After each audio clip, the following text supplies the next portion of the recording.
Amém. Adoramos tão somente ao único, nosso Rei Jesus. Irmãos, nosso tempo hoje está bastante curto, vou tentar ser breve nas palavras.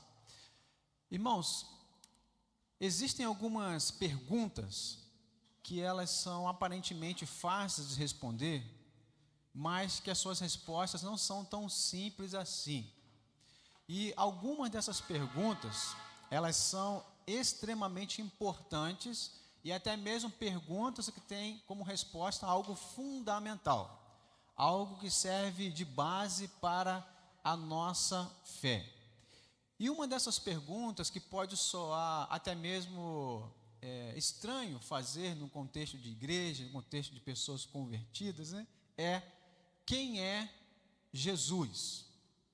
Quem é Jesus? Será que você, criança que está me ouvindo, você saberia responder para um colega de escola que pergunta quem é Jesus para você? Será que você, adolescente, jovem, até mesmo adulto, tem a resposta bíblica para dar a essa pergunta? Ou talvez você seja um daqueles que fala: Jesus é tudo, não é mesmo? Não, Jesus é maravilhoso. Mas qual é a resposta bíblica que nós podemos dar para esta pergunta a respeito da identidade de Cristo, sobre quem de fato é Jesus e a sua importância para nós? Irmãos, é importante termos essas respostas, sem dúvida, sem vacilar, sem titubear, sabendo a convicção bíblica que nos apresenta o texto da palavra de Deus. Por isso eu quero pedir aos irmãos que abram suas Bíblias em Mateus 16, vamos ler do verso 13 ao verso de número 17, é o texto que fala claramente sobre a identidade do Senhor Jesus Cristo. Em outras ocasiões, nós vamos tratar sobre também a missão de Cristo e o seu chamado para cada um de nós. Hoje vamos nos ater sobre a verdadeira identidade da pessoa de Jesus. Mateus 16, do verso 13 ao verso de número 17. Diz assim a palavra de Deus: Indo Jesus para os lados de Cesareia de Filipe, perguntou a seus discípulos: quem diz o povo ser o Filho do Homem? E eles responderam: uns dizem João Batista, outros Elias, e outros Jeremias ou ainda algum dos profetas. Mas vós, continuou ele, quem dizeis que eu sou? Respondendo Simão Pedro, disse: tu és o Cristo, o Filho do Deus vivo. Então Jesus lhe afirmou: bem-aventurado és, Simão Barjonas, porque não foi carne e sangue quem te revelaram, mas meu Pai que está nos céus. Deus, pedimos ao Senhor que nos ensine a tua palavra, que fale conosco, de tal maneira que possamos ter ainda uma compreensão mais aprofundada de quem é a verdadeira identidade do teu Filho Jesus Cristo. Oramos assim, em nome de Jesus, amém. Meus irmãos, se nós pudéssemos dividir esse texto de uma maneira bastante didática para facilitar a nossa compreensão nessa manhã, é que o texto é dividido em uma pergunta inicial, depois existe ainda outra pergunta feita por Cristo, e depois no final um comentário a respeito que o próprio Senhor Jesus faz sobre a resposta de Simão Barjonas. Então, uma pergunta, uma segunda pergunta e por fim um comentário que Cristo faz. Então vamos ver primeiramente a primeira pergunta que Cristo faz aos seus discípulos. Ele diz o seguinte: quem diz o povo ser o Filho do Homem? Veja o que diz o verso 13. Indo Jesus para o lado de Cesareia de Filipe, perguntou aos seus discípulos: olha, quem o povo diz que eu sou?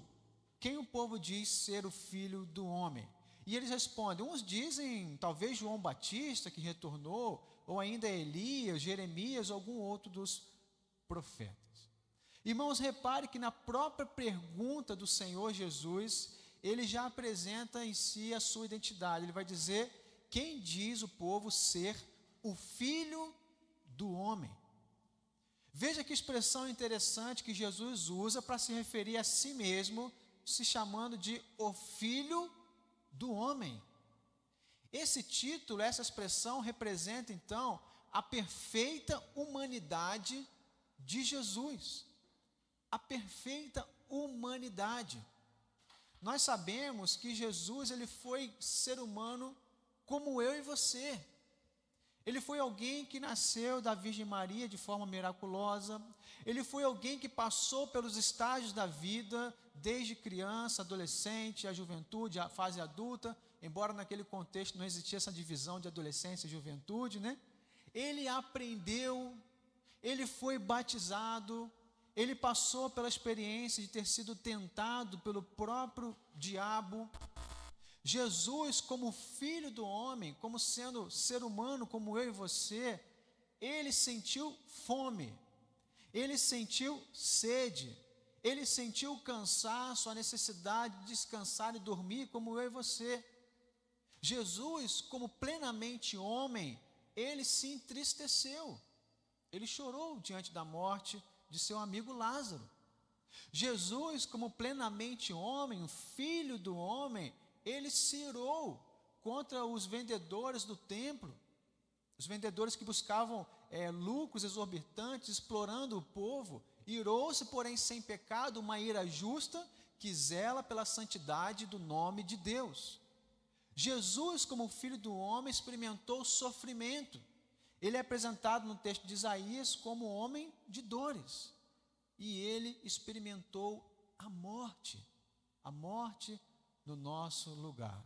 Então, irmãos, primeiramente, se alguém perguntar para você quem foi Jesus, quem é Jesus, você pode dizer que ele é o Filho do Homem, porque ele foi um ser humano exatamente como eu e você, nas suas lutas, nas suas restrições, limitações humanas, porém com um detalhe: sem pecado, sem nenhum pecado sequer. E por isso nós lemos no texto de Hebreus que nós agora temos um sumo sacerdote, alguém que nos representa diante do Deus Santíssimo, e que nós podemos confiar porque ele nos representa. Ele fez aquilo que nós não fomos capazes de fazer, que é viver uma vida sem erro, sem pecado algum. Mas Jesus, ele não é somente o Filho do Homem. Nós vamos continuar o texto. E na sequência ele vai dizer o seguinte: mas e vós? E vós, quem dizeis que eu sou? Para vocês aqui, meus seguidores mais próximos, discípulos, quem vocês dizem que eu sou? Repare a primeira pergunta que diz o povo a meu respeito: e vocês? E vocês, quem dizeis que eu sou? E agora Pedro, que geralmente era aquele que tomava a iniciativa, que tomava a frente, ele responde: tu és o Cristo, o Filho do Deus vivo. Tu és o Cristo, o Filho do Deus vivo. Uma frase simples, porém carregada de conteúdo teológico. Quando Pedro vai dizer: tu és o Cristo, Jesus Cristo. Cristo aqui é uma palavra grega que tem o mesmo significado da palavra hebraica para Messias. Então, Cristo no grego e o Messias no hebraico tem o mesmo sentido, que é o ungido. Quando Pedro fala tu és o Cristo, está dizendo tu és o ungido de Deus. E essa palavra ungido é extremamente significativa num contexto de Antigo Testamento vindo para o Novo. Por quê? Ungir alguém no Antigo Testamento significava colocar o óleo, o azeite na cabeça de uma pessoa a fim de separá-la para um serviço especial. Então o ungido, ele era consagrado, ele era separado para determinado fim, para determinado ofício. E existiam pelo menos 3 tipos de pessoas no Antigo Testamento que eram ungidas: os profetas, os sacerdotes e os reis. Então veja que quando Pedro diz tu és o Cristo, ele está dizendo tu és o ungido de Deus. Todas aquelas figuras do Antigo Testamento, de profetas, sacerdotes e reis, apontavam para o verdadeiro e único e maior de todos, profetas, para o verdadeiro perfeito sacerdote, para o verdadeiro e eterno Rei. E é por isso que nós cantamos que adoramos ao Rei Jesus, ao Rei, porque Ele é o Cristo, Ele é o ungido de Deus, que carrega em si esses três ofícios de maneira perfeita: o profeta, o sacerdote e o rei. E quando Pedro disse isso a Jesus, que ele era o Cristo, ele estava então assim afirmando que Jesus ele era o escolhido de Deus para exercer perfeitamente esses ofícios de perfeito profeta, perfeito sacerdote e perfeito rei. Mas a resposta de Pedro vai dizer: tu és o Cristo, o Filho do Deus vivo.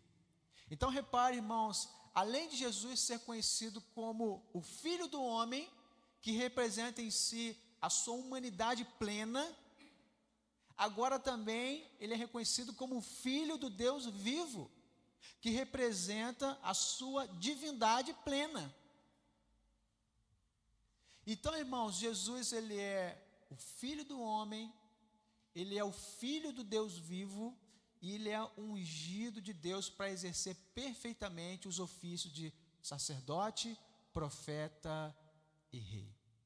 Existiam naquele contexto, e um pouco mais adiante, no período da igreja primitiva, algumas heresias e conceitos errados a respeito da natureza da pessoa de Jesus. Jesus ele era divino, mas não humano, algumas pessoas falavam. Ou ainda, Jesus era humano, mas não divino. Ou talvez Jesus era 50% homem e 50% divino. Não. O texto vai nos dizer que ele era o Filho do homem e o Filho do Deus vivo. Ao mesmo tempo, embora seja difícil para nós e creio que impossível entender isso na sua plenitude, totalmente homem e totalmente Deus. O Cristo, o ungido da parte de Deus. Então, na verdade, o que nós aprendemos nesse texto é a respeito da pessoa, da identidade do Filho de Deus, o Filho do homem, o Cristo, Jesus. E caminhando para o final, irmãos, agora Jesus, ele vai fazer um comentário sobre a resposta de Pedro. Ele vai dizer: bem-aventurado és, Simão Bar-Jonas, porque não foi carne e sangue que te revelaram, mas meu Pai que está nos céus. Irmãos, a verdade é que o verdadeiro conhecimento sobre a pessoa de Jesus só pode ser dado pelo próprio Deus.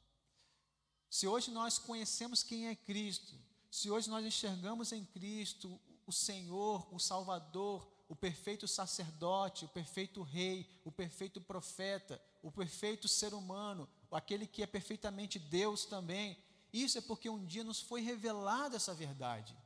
Isso não dependeu de uma capacidade cognitiva pessoal de cada um de nós, de ser inteligente, investigar essas coisas, não. As verdades que nós conhecemos vêm porque Deus assim nos mostrou. Foi o próprio Jesus quem disse, em João 6,65, ninguém poderá vir a mim, se pelo Pai não lhe for concedido. Irmãos, ser crente é um grande privilégio. É ter a certeza de que um dia o Espírito Santo abriu o nosso entendimento, irmãos, para compreender verdadeiramente quem é Jesus Cristo. Há muitas opiniões por aí. Há um grande profeta, uma pessoa evoluída para a sua época, há aqueles que dizem que Jesus foi um mártir, mas nós voltamos nossos olhos para a palavra de Deus e temos que ter a resposta para essa pergunta sem duvidar, sem titubear. Não é falar, Jesus é tudo, Jesus é maravilhoso. Sim, Jesus é maravilhoso, mas quem é Cristo? Se alguém te perguntar, diga, Jesus, ele é o ungido de Deus. Jesus é aquele que carrega perfeitamente, perfeito profeta, perfeito sacerdote, perfeito rei. Quem é Jesus? Jesus foi plenamente homem, como eu e você, porém sem pecado. Quem é Jesus? Ele é o Filho de Deus. Ele traz em si a mesma essência da pessoa de Deus. Irmãos, é por isso que Jesus é único. É por isso que não existe ninguém que se compare com a pessoa de Jesus. É por isso que mais ninguém poderia ser dado como nosso Salvador, porque somente Ele traz consigo essas características da sua identidade e aliado com a sua obra, por isso Ele é o nosso Salvador. Por isso que nós podemos ser justificados, por causa do Jesus Cristo, do Jesus Filho do homem e do Jesus Filho de Deus. Vamos orar? Feche os seus olhos. Deus, nós louvamos o Teu nome pela pessoa de Jesus. Pai Santo, nós somente estamos aqui porque Teu Filho um dia veio a esse mundo, o Cristo, o ungido do Senhor, perfeito Rei, profeta e sacerdote, Ele que se fez carne como cada um de nós, experimentando dificuldades também, limitações humanas, Ele que foi perfeitamente obediente ao Senhor em todos os sentidos e que agora nos representa diante de Ti. Muito obrigado, Deus, pela Tua palavra. Traga, Deus, entendimento aos nossos corações, de tal maneira que possamos compreender cada vez mais e melhor quem é Jesus, a sua verdadeira identidade, e assim louvarmos o Senhor e buscarmos ter uma vida que de fato glorifica a Ti e também anunciar essa mensagem às demais pessoas. Assim nós oramos nesta manhã, em nome de Jesus, o Cristo, o Filho de Deus e o Filho do homem.